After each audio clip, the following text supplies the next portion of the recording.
क्या कारण है कि स्कूल के हालात बिगड़े हैं और स्कूल के टीचर जो है राजनीति ज़्यादा करते हैं, पढ़ाई कम करते हैं? राजनीति तो वो करेंगे ही। जब सरकार ने गलत फैसला कर दिया है। कैसा गलत फैसला कर दिया? शिक्षकों को, जो गांव के लोग हैं, गांव के शिक्षक हैं, वो गांव में भेज दिए तो वो राजनीति करने लगे। पढ़ाते कम है, राजनीति ज़्यादा करते हैं। उनको कोई डर नहीं है, दबाव नहीं है। गांव के लोग हैं, जो गांव के जनप्रतिनिधि हैं, तो उनको कोई दबाव नहीं डाल सकते हैं। वोट बैंक की राजनीति होने का भी डर है। बस वो सीधी सीधी बात है। अब वो तो गलत फैसला कर ही दिया सरकार ने, सीधी सी बात है। और ये अब हमेशा चलने की बात है।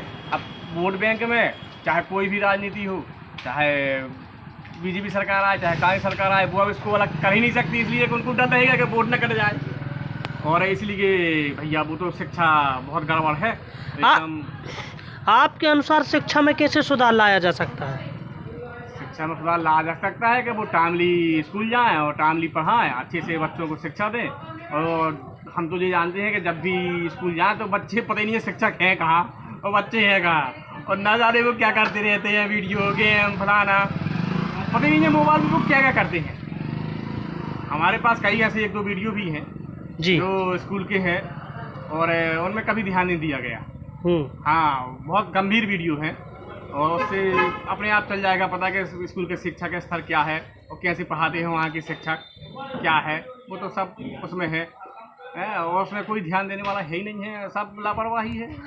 अच्छा, इसमें जिम्मेदार आप किसे मानते हैं? इसमें जिम्मेदार मानते हैं यहाँ की जनप्रतिनिधियों को, जो कोई सोचता नहीं है स्कूल के शिक्षा के बारे में।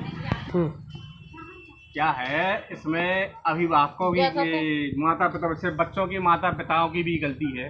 वो कभी स्कूल जाते ही नहीं है। वो नहीं तो कम से कम उसको हफ्ते 1 माह में 1 बार तो अपने बच्चों को देखने के लिए जाना है कि शिक्षक कैसे पढ़ाई करवाते हैं, क्या करवाते हैं, कौन से खेल कूद करवाते हैं, क्या शिक्षा देते हैं। कोई देखने जाता ही नहीं है। उनका ही फर्ज बनता है कम से कम वो भी जाएँ तो अपनी मतलब अच्छी शिक्षा सुधार आ सकता है। उसमें शिक्षक को डर भी लगेगा कि इनके पेरेंट्स आते हैं कहीं वो गलत है ना, मतलब हमको कह दे, उसमें डर लगा रहे, लेकिन वो भी नहीं जाते हैं ना भैया, तो अब बार है ही नहीं है और सबकी गलती है।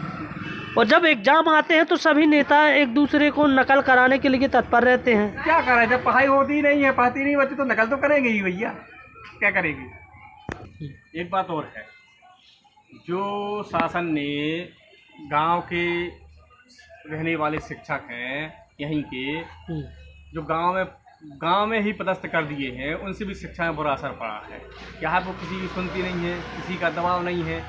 और हम तो ये कहते हैं कि जो पहले था, जो शिक्षक थे, वो हम सोचते हैं मान लो कि ज़्यादा दूर ना जाए ना, हम कहीं 10 किलोमीटर दूर चले, मतलब उनको पदस्थ कर दिया जाए तो कम से कम उनको ये डर तो लगेगा कि हम दूसरे गांव पढ़ाते हैं, वहाँ के लोगों से डरेंगे और समय पे पहुँचेंगे, ठीक है। और इससे शिक्षा का स्तर सुधरेगा कुछ हद तक। और अभी तो फिलहाल में वो गांव में है तो वो राजनीति ज़्यादा और शिक्षा कम करते हैं।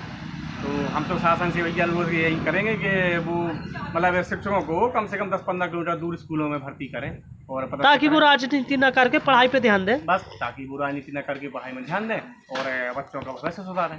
और सरकारी अधिकारी कर्मचारियों के द्वारा इस विषय पे या इस पर निरीक्षण भी नहीं किया जाता? नहीं, हमने तो कभी नहीं देखा है, किसी भी स्कूल का निरीक्षण नहीं होता है, कभी नहीं देखा है मैंने। हाँ, मैंने कभी नहीं देखा है। तो कोई निरीक्षण करता है स्कूलों का कि कैसी शिक्षा है, तभी तो उनके हौसले बुलंद हैं। हौसले इतने बुलंद हैं कि कुछ भी कहते रहो, कोई सुनने वाला नहीं है। क्या करोगे, बोलो। चलिए ठीक है, आपका शुभ नाम? हमारा नाम है जीतन चौरसिया, मोहंद्रा। मोहंद्रा। जी, चलिए, धन्यवाद।